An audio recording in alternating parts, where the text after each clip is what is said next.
Sometimes a single moment can change hundreds of lives forever.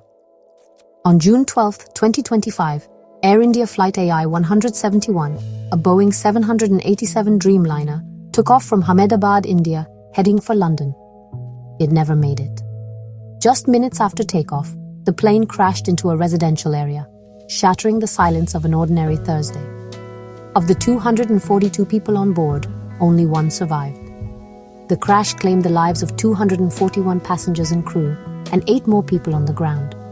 The tragedy hit not just families in India, but in the UK, Portugal, and even Canada. Because among the victims were 169 Indian nationals, 53 Britons, 7 Portuguese, and 1 Canadian. I want you to imagine being Vishwas Kumar Ramesh. He was sitting in seat 11A, now the only survivor of this disaster. Vishwas Kumar told reporters he saw everyone around him perish. Today, he's recovering in hospital, but physically surviving is only half the story.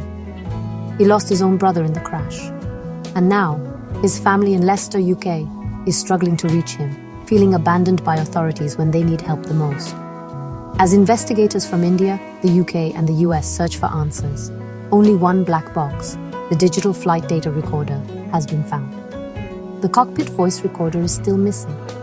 Every piece of information is crucial to help grieving families understand what happened and to make sure it never happens again. For so many, the pain is personal.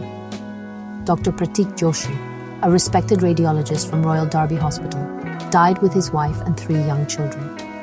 Maithili Patil, a 23-year-old cabin crew member, was a pioneer from her village, inspiring others to dream, and Captain Sumit Sabharwal, the pilot, was known as a devoted son and neighbor.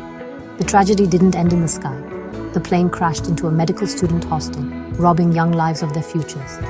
Communities in Ahmedabad, Leicester, Wembley, and beyond have come together in silent candlelight vigils, mourning those they've lost, friends, neighbors, loved ones.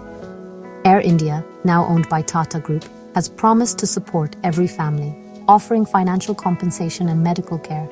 But no sum can fill the void left behind. And with many victims yet to be identified, families wait, clinging to hope for closure. This isn't just a story about loss, it's about humanity. About the nurses, rescue workers, and neighbors who ran to help. About communities lighting candles against the darkness. About a survivor's struggle to find meaning after a miracle and a tragedy.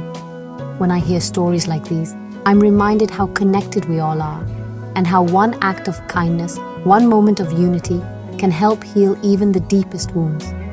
Let's never forget those we lost, and let's honor them by taking care of each other every day.